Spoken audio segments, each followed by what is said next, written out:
I saw it happen every day in Iraq and Afghanistan. A young Army officer makes a decision to go left instead of right down a road in Baghdad, and the 10 soldiers with him are saved from a close-in ambush. In Kandahar province, Afghanistan, a non-commissioned officer from the female engagement team senses that something isn't right and directs the infantry platoon away from a 500-pound IED, saving the lives of a dozen soldiers. But if you think about it, not only were those soldiers saved by the decisions of one person, but their children were saved, and their children's children. Generations were saved by one decision, one person. But changing the world can happen anywhere, and anyone can do it. So what starts here can indeed change the world. But the question is, what will the world look like after you change it? Well, I'm confident that it will look much, much better. But if you'll humor this old sailor for just a moment, I have a few suggestions that may help you on your way to a better world. And while these lessons were learned during my time in the military, I can assure you that it matters not whether you ever served a day in uniform. It matters not your gender, your ethnic or religious background, your orientation, or your social status. Our struggles in this world are similar, and the lessons to overcome those struggles and to move forward, changing ourselves and changing the world around us, will apply equally to all. Every morning in SEAL training, my instructors, who at the time were all Vietnam veterans, would show up in my barracks room, and the first thing they'd do was inspect my bed. If you did it right, the corners would be square, the covers would be pulled tight, the pillow centered just under the headboard, and the extra blanket folded neatly at the foot of the rack. It was a simple task, mundane at best, but every morning we were required to make our bed to perfection. It seemed a little ridiculous at the time, particularly in light of the fact that we were aspiring to be real warriors, tough, battle-hardened SEALs. But the wisdom of this simple act has been proven to me many times over. If you make your bed every morning, you will have accomplished the first task of the day. It will give you a small sense of pride, and it will encourage you to do another task, and another, and another. And by the end of the day, that one task completed will have turned into many tasks completed. Making your bed will also reinforce the fact that the little things in life matter. If you can't do the little things right, you'll never be able to do the big things right. And if by chance you have a miserable day, you will come home to a bed that is made, that you made. And a made bed gives you encouragement that tomorrow will be better. So if you want to change the world, start off by making your bed. During SEAL training, the students are all broken down into boat crews. Each crew is 7 students, 3 on each side of a small rubber boat, and 1 coxswain to help guide the dinghy. Every day, your boat crew forms up on the beach and is instructed to get through the surf zone and paddle several miles down the coast. In the winter, the surf off San Diego can get to be 8 to 10 feet high, and it is exceedingly difficult to paddle through the plunging surf unless everyone digs in. Every paddle must be synchronized to the stroke count of the coxswain. Everyone must exert equal effort, or the boat will turn against the wave and be unceremoniously dumped back on the beach. For the boat to make it to its destination, everyone must paddle. You can't change the world alone. You will need some help. And to truly get from your starting point to your destination takes friends, colleagues, the goodwill of strangers, and a strong coxswain to guide you. If you want to change the world, find someone to help you paddle. Over a few weeks of difficult training, my SEAL class, which started with 150 men, was down to just 42. There were now 6 boat crews of 7 men each. I was in the boat with the tall guys, but the best boat crew we had was made up of the little guys, the Munchkin crew, we called them. No one was over 5'5". The Munchkin boat crew had 1 American Indian, 1 African American, 1 Polish American, 1 Greek American, 1 Italian American, and 2 tough kids from the Midwest. They out-paddled, outran, and outswam all the other boat crews. The big men in the other boat crews would always make good-natured fun of the tiny little flippers the Munchkins put on their tiny little feet prior to every swim. But somehow these little guys from every corner of the nation and the world always had the last laugh.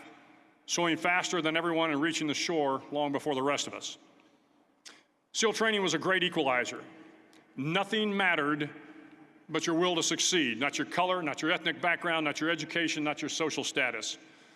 If you want to change the world, measure a person by the size of their heart, not by the size of their flippers. Several times a week, the instructors would line up the class and do a uniform inspection. It was exceptionally thorough. Your hat had to be perfectly starched, your uniform immaculately pressed, your belt buckle shiny and void of any smudges. But it seemed that no matter how much effort you put into starching your hat or pressing your uniform or polishing your belt buckle, it just wasn't good enough. The instructors would find something wrong. For failing the uniform inspection, the student had to run, fully clothed, into the surf zone, then wet from head to toe, roll around on the beach until every part of your body was covered with sand. The effect was known as a sugar cookie. You stayed in the uniform the rest of the day, cold, wet, and sandy. There were many a student who just couldn't accept the fact that all their efforts were in vain, that no matter how hard they tried to get the uniform right, it went unappreciated. Those students didn't make it through training. Those students didn't understand the purpose of the drill. You were never going to succeed. You were never going to have a perfect uniform. The instructors weren't going to allow it. Sometimes, no matter how well you prepare or how well you perform, you still end up as a sugar cookie. It's just the way life is sometimes. If you want to change the world, get over being a sugar cookie and keep moving forward. You will fail. You will likely fail often. It will be painful. It will be discouraging. At times, it will test you to your very core. But if you want to change the world, don't be afraid of the circuses. At least twice a week, the trainees were required to run the obstacle course. The obstacle course contained 25 obstacles, including a 10-foot wall, a 30-foot cargo net, a barbed wire crawl, to name a few. But the most challenging obstacle was the Slide for Life. It had a 3-level, 30-foot tower at one end and a 1-level tower at the other. In between was a 200-foot-long rope. You had to climb the 3-tiered tower, and once at the top, you grabbed the rope, swung underneath the rope, and pulled yourself hand over hand until you got to the other end. The record for the obstacle course had stood for years when my class began in 1977. The record seemed unbeatable until one day a student decided to go down the Slide for Life head first. Instead of swinging his body underneath the rope and inching his way down, he bravely mounted the top of the rope and thrust himself forward. It was a dangerous move, seemingly foolish and fraught with risk. Failure could mean injury and being dropped from the course. Without hesitation, the student slid down the rope perilously fast. Instead of several minutes, it only took him half that time. And by the end of the course, he had broken the record. If you want to change the world, sometimes you have to slide down the obstacles head first. During the land warfare phase of training, the students are flown out to San Clemente Island, which lies off the coast of San Diego. The waters off San Clemente are a breeding ground for the great white sharks. To pass SEAL training, there are a series of long swims that must be completed. One is the night swim. Before the swim, the instructors joyfully brief the students on all the species of sharks that inhabit the waters off San Clemente. They assure you, however, that no student has ever been eaten by a shark, at least not that they can remember. But you are also taught that if a shark begins to circle your position, stand your ground. Do not swim away. Do not act afraid. And if the shark, hungry for a midnight snack, darts towards you, then summons up all your strength and punch him in the snout, and he will turn and swim away. There are a lot of sharks in the world. If you hope to complete the swim, you will have to deal with them. So if you want to change the world, don't back down from the sharks. As Navy SEALs, one of our jobs is to conduct underwater attacks against enemy shipping. We practice this technique extensively during training. The ship attack mission is where a pair of SEAL divers is dropped off outside an enemy harbor and then swims well over 2 miles underwater, using nothing but a depth gauge and a compass to get to the target. During the entire swim, even well below the surface, there is some light that comes through. It is comforting to know that there is open water above you. But as you approach the ship, which is tied to a pier, the light begins to fade. The steel structure of the ship blocks the moonlight. It blocks the surrounding street lamps. It blocks all ambient light. To be successful in your mission, you have to swim under the ship and find the keel, the center line, and the deepest part of the ship. This is your objective. But the keel is also the darkest part of the ship, where you cannot see your hand in front of your face, where the noise from the ship's machinery is deafening, and where it gets to be easily disoriented, and you can fail. Every SEAL knows that under the keel, at that darkest moment of the mission, is a time when you need to be calm, when you must be calm, when you must be composed, when all your tactical skills, your physical power, and your inner strength must be brought to bear. If you want to change the world, you must be your very best in the darkest moments. If I have learned anything in my time traveling the world, it is the power of hope, the power of one person, a Washington, a Lincoln, King, Mandela, and even a young girl from Pakistan, Malala. One person can change the world by giving people hope. So if you want to change the world, start singing when you're up to your neck in mud. Finally, in SEAL training, there's a bell. A brass bell that hangs in the center of the compound for all the students to see. All you have to do to quit is ring the bell. Ring the bell, and you no longer have to wake up at 5 o'clock. Ring the bell, and you no longer have to be in the freezing cold swims. Ring the bell, and you no longer have to do the runs, the obstacle course, the PT, and you no longer have to endure the hardships of training. All you have to do is ring the bell to get out. If you want to change the world, don't ever, ever ring the bell. To the class of 2014, you are moments away from graduating, moments away from beginning your journey through life, moments away from starting to change the world for the better. It will not be easy, but you are the class of 2014, the class that can affect the lives of 800 million people in the next century. Start each day with a task completed. Find someone to help you through life. Respect everyone. Know that life is not fair and that you will fail often. But if you take some risks, step up when the times are the toughest, face down the bullies, lift up the downtrodden, and never, ever give up. If you do these things, the next generation and the generations that follow will live in a world far better than the one we have today. And what started here will indeed have changed the world for the better. Thank you very much. Hook 'em horns.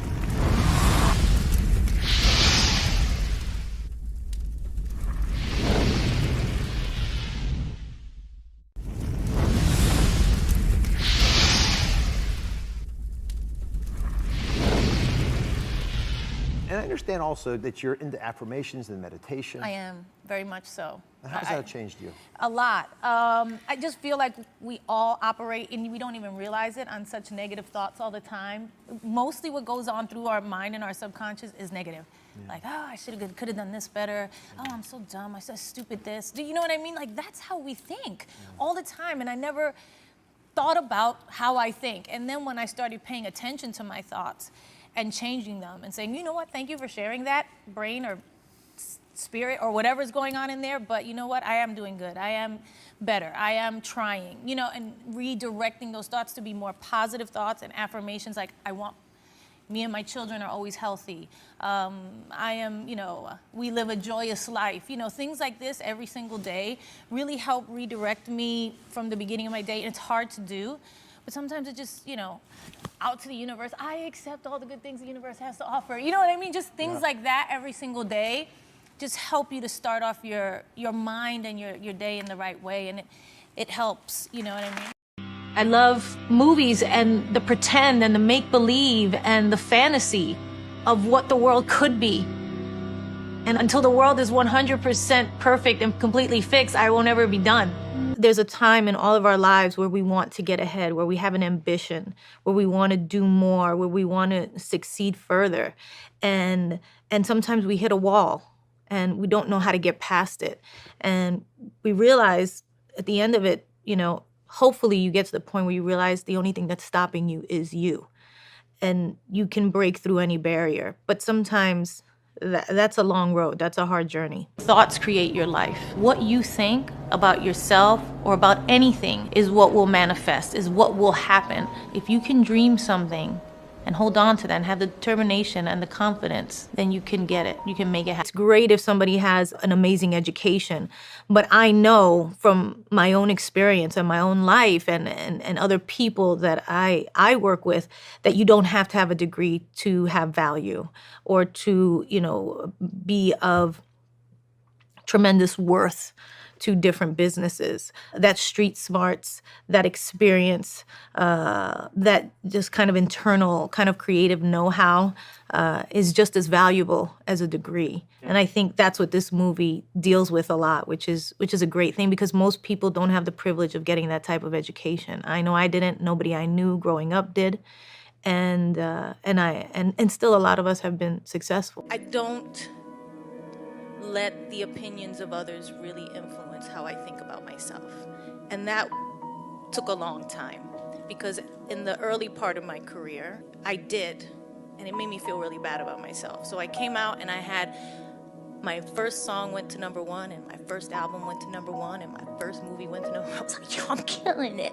And then everybody was like, she can't sing, she can't dance, she can't act, she is just a pretty face, or her butt is big, or whatever they were saying about me. And I started thinking, yeah, that's true.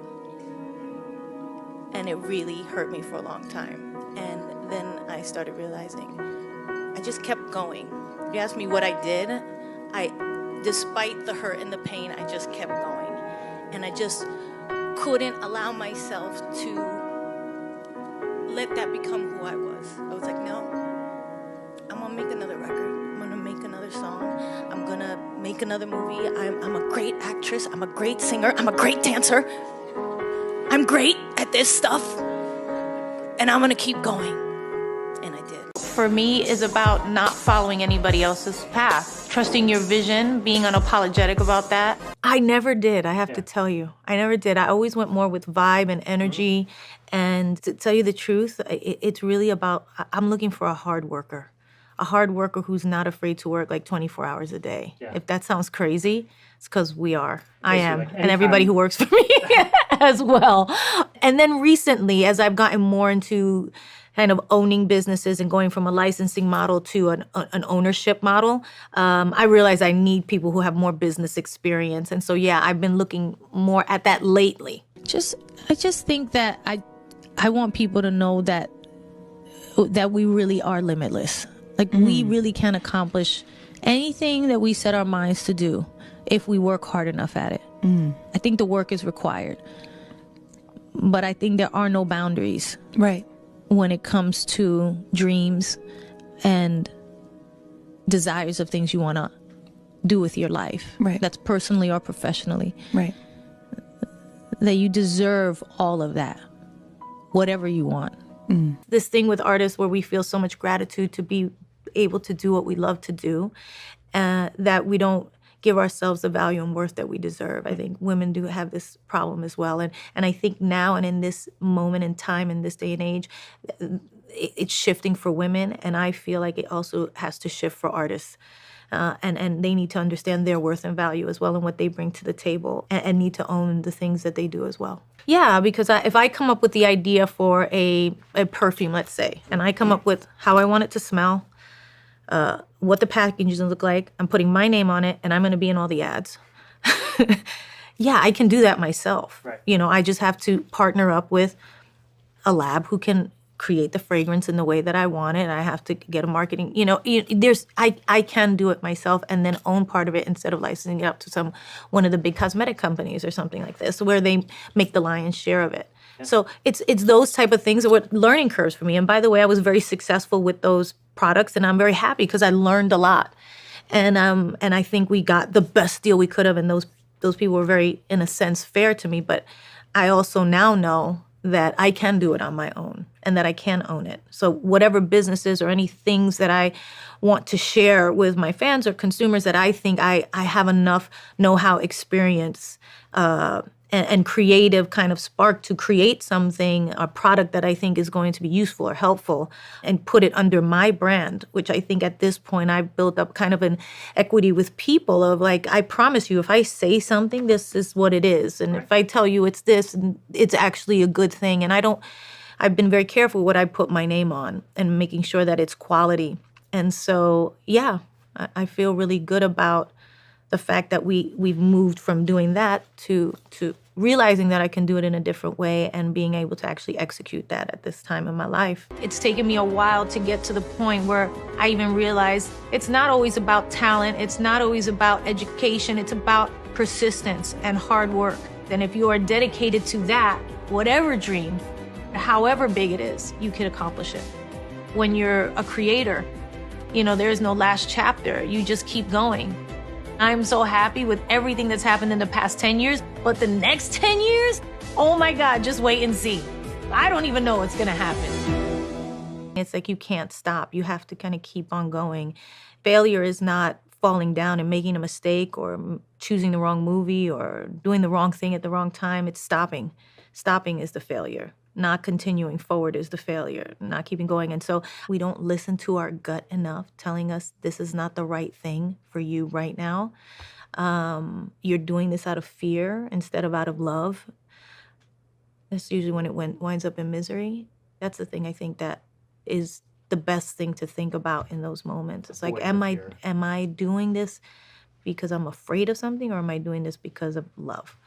And usually that'll set you on the right path. It's hard because there is no one set path for any one successful person. Like, I feel like everybody takes a different path. Like, there's no actors that I talk to that go, oh, we all started at acting school, and then from there we did plays, and then from plays we went to television. There's like no one way to do it. I started as a dancer, and then I thought I was going to do Broadway, and I didn't, and I did some tours abroad, and then I came back here, and I got a job as fly girl on In Living Color, and then I started studying acting, and then from there, I got my first television show, my first development deal, and then from there I got my first movie. There was a process to it that I couldn't have predicted or planned or have said, I'm going to do this, this, this, and this. It just all happened the way it happened. And I think all you can do is know where you want to go and take steps every single day in that direction, whatever that is, getting better at what you do. And I think that gets you there. Where that will take you, I cannot tell you. But I do know that if you just wake up every day and go, this is what I'm going to do, this is what I'm going to be, and today this is the thing that I'm doing to kind of keep going in that direction, eventually you will get there.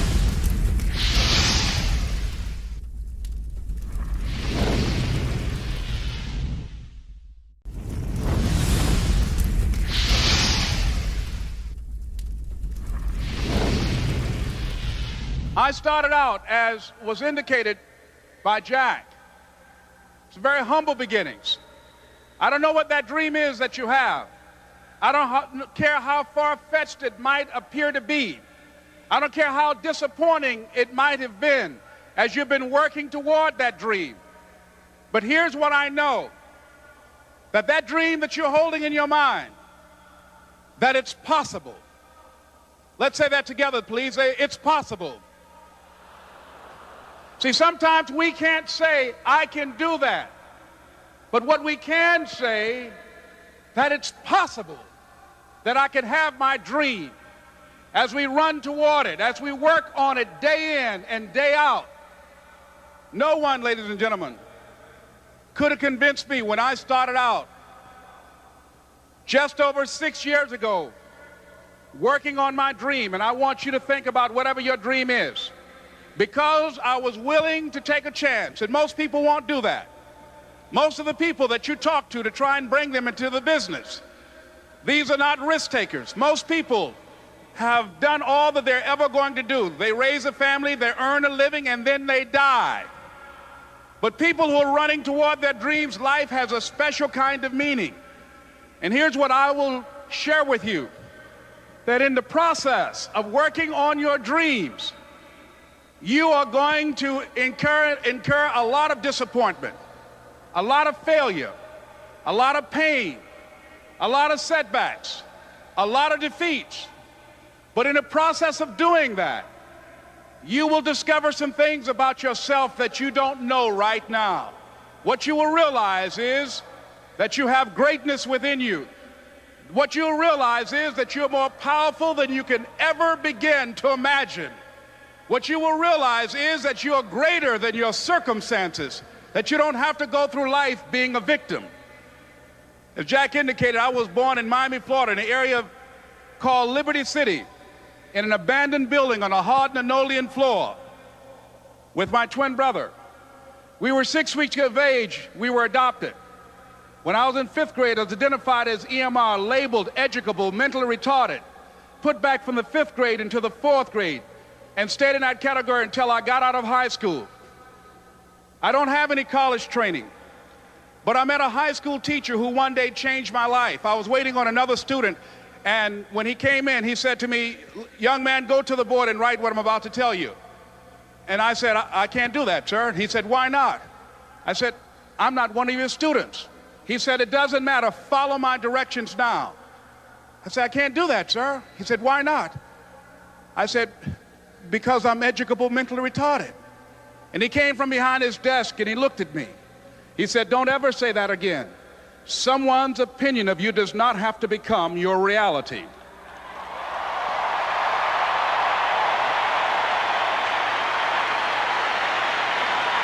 And that man, Mr. Leroy Washington, did something for me. He started planting seeds in my mind that enabled me to begin to dream, as Dexter has been doing for you. And ladies and gentlemen, I started working on my dream. And most people don't work on their dreams. Why? For many years I didn't. One is because of fear. The fear of failure. What if things don't work out? And the fear of success. What if they do and I can't handle it? The other thing is that most people, ladies and gentlemen, they get comfortable. They stop growing, they stop working on themselves, they stop stretching, they stop pushing themselves, and they end up becoming very cynical about life, and they throw in the towel on themselves and on their families and on their dreams. And the other thing is that most people don't feel worthy. What I'm doing now, I could have been doing years ago. But because I did not have a college education, because I didn't believe in myself, because I allowed other people's opinion of me to control my destiny, I didn't act on my ideas. So I applaud you for your dreaming, for your running toward your dream. I applaud you for believing in yourself, because that's what life is about, stretching and challenging, looking for ways that you can begin to improve yourself.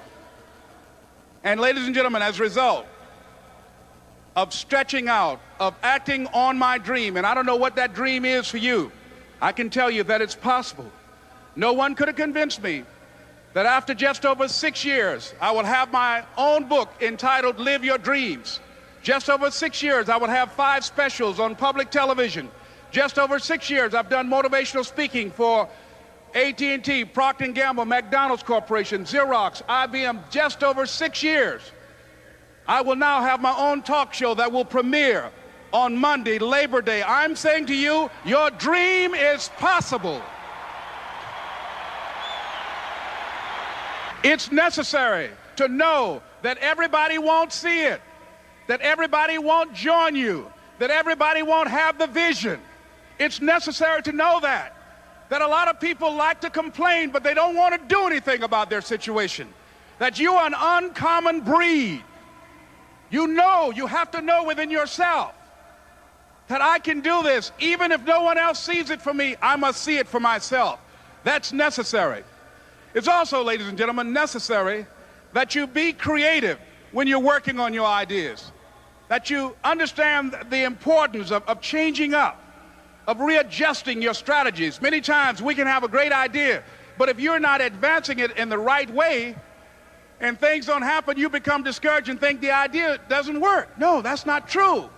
It's necessary that we become creative. I remember when I was in New York walking down the street, And a guy approached me and said, "Hey, mister, can I shine your shoes?" And I said, "No, I'm in a hurry. I don't have time." I kept walking. Someone else said, "Hey, man, your shoes look clutty. May I shine your shoes?" I said, "No, I don't have time. I'm sorry, I'm busy." And I was walking faster, and many people solicited me for my business. And then finally, a young man stepped in front of me, and he said, "Excuse me."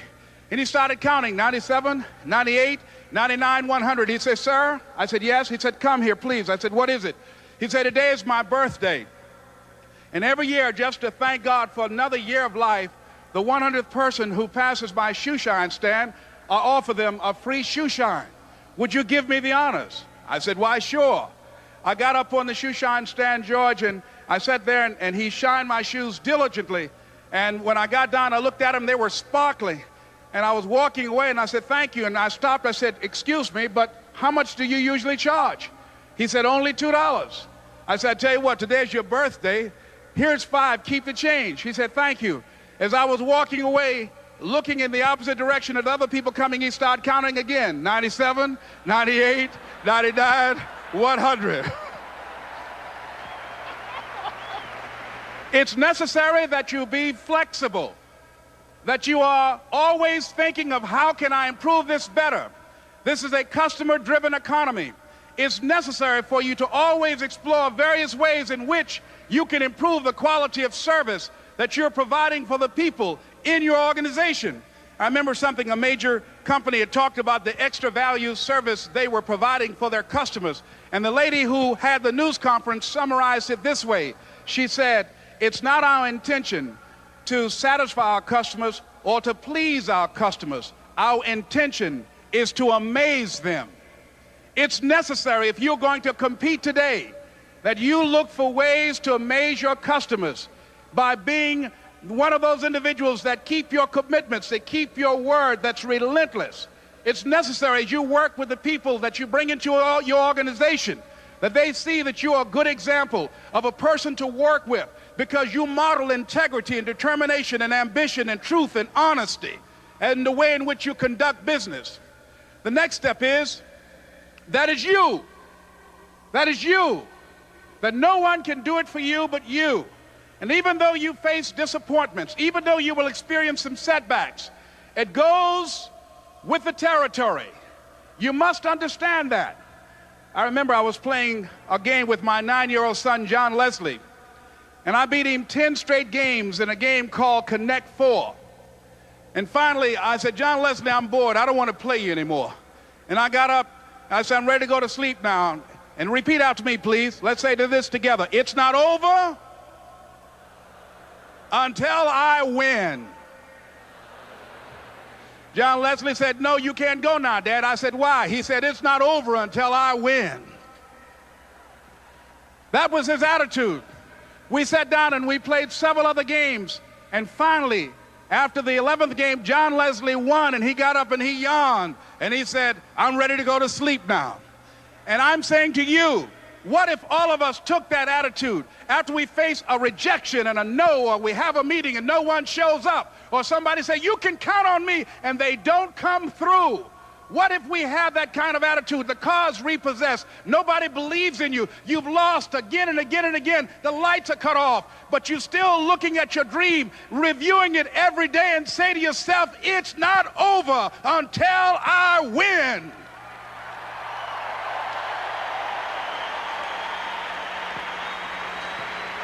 Life will yield to you. Now here's the next step. Repeat after me, please. It's possible. I can live my dream. It's necessary. I work on myself. Surround myself with winners. Become creative. It's me. I've got to make it happen. It's not over until I win.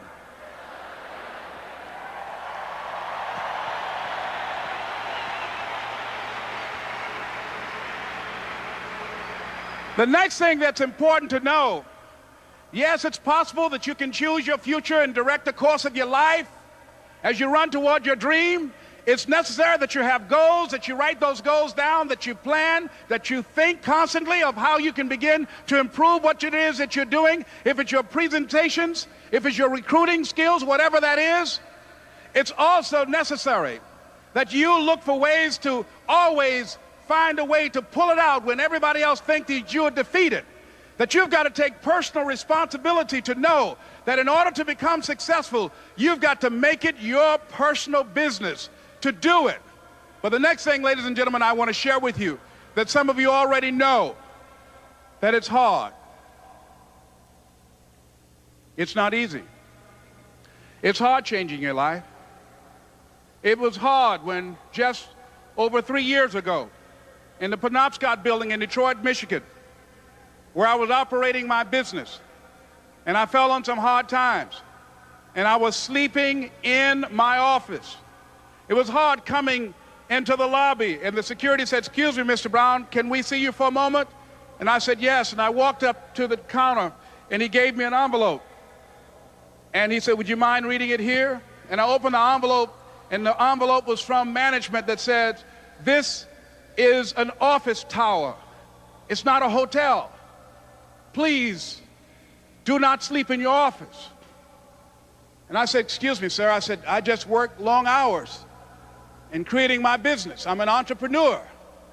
And right now things are bad for me, but they're not going to be this way always.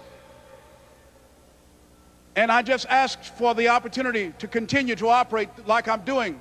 I'm not trying to make this my home." And it was hard coming through the lobby. And sometimes they would laugh. There's a guy talking about becoming successful. And look at him.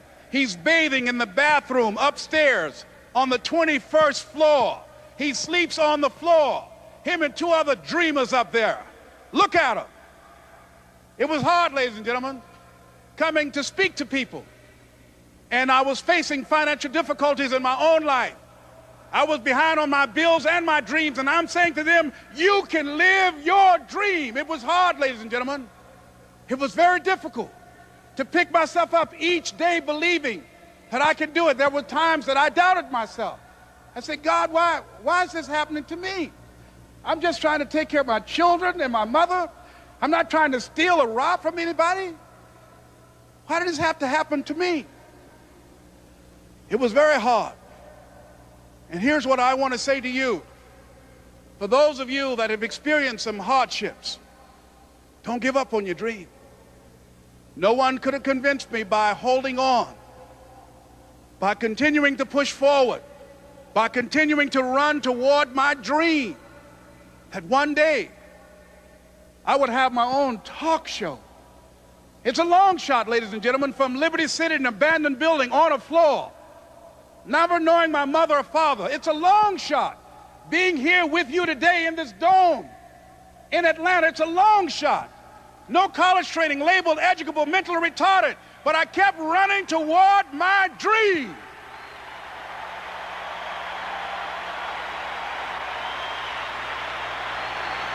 It's very important as you hold on to that dream. There are moments when you're going to doubt yourself. There are rough times that are going to come, but they have not come to stay. They have come to pass. It's very important for you to know that. Don't say I'm having a bad day. Say I'm having a character building day. It's very important for you to believe that you are the one to make this happen. I remember this high school teacher, Mr. Leroy Washington, at the end of school one June, it was just a few days before we were supposed to leave, and I just got my report card, and it indicated that I'd failed history, and I'd failed English, and I would have to go to summer school.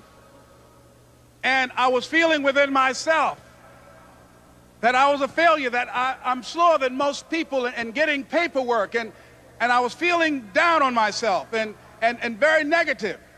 And Mr. Washington was giving a speech to the graduating seniors, and I was in 11th grade. And even though I wasn't supposed to be in there, I went in there because the speech he was giving, that speech was for me. And as he talked, my heart began to beat fast. Tears began to run down my eyes, and I was in the back just listening to him because he said, and he was a very dramatic man. I still talk to him to this day.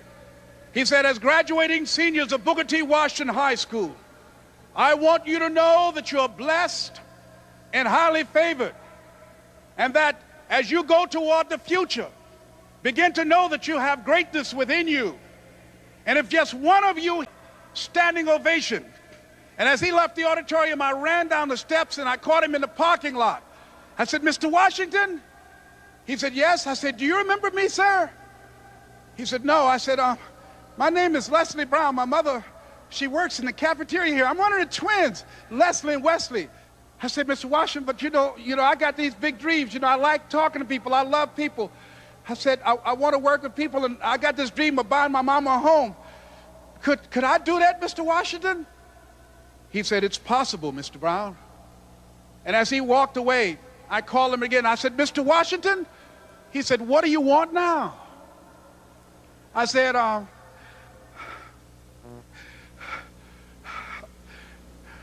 I'm the one, sir. I said, I'm the one. You remember me, sir. I'm Miss Mamie Brown's boy. I'm the one. I'm the one. And you must feel that. That's why you're here.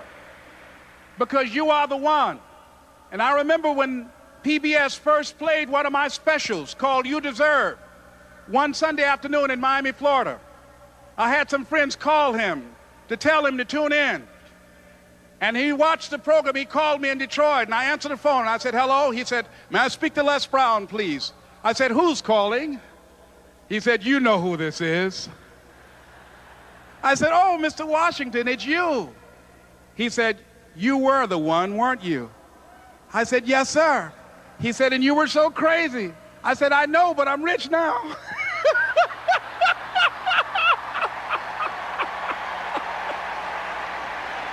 Ladies and gentlemen, it's not going to be easy. It was hard laying on the floor of the Penobscot building, looking out of the window, daydreaming, saying, Les, can you do this? Can you make this happen? I used to listen to tapes day in and day out about See You at the Top, my great friend Zig and Dennis Waitley and different other motivational speakers and Dr. Norman Vincent Peale. And Dexter saying, don't let nobody steal your dream. I used to ask myself, can I do this? And something said within me, you're the one. You're the one. And let me tell you something, ladies and gentlemen. While you're here, and before you go back home to your respective cities and communities, write down at least 5 reasons on why you deserve your dream, on why you won't give up, what's going to make you unstoppable, why you must be unreasonable, because logical, practical thinking says you can't do it today. But if you want to produce unreasonable results in your life, like living your dream and taking charge of your destiny, you've got to be an unreasonable person. You've got to be an uncommon person. So write down the reasons of why you're here. My first major goal was to buy my mother a home. And let me tell you something, ladies and gentlemen. What will reasons do, Les? Nietzsche said, if you know the why for doing, you can endure almost anyhow. What do you mean by that? If you know why you're doing something, when the hard times come, and they're going to come, when the disappointments and the rejections come, and they're going to come by the truckloads, your reasons will be your rod and staff to comfort you, to pick you up. Once again, I got a saying on one of my tapes, if life knocks you down, try and land on your back, because if you can look up, you can get up. Let your reasons get you back up.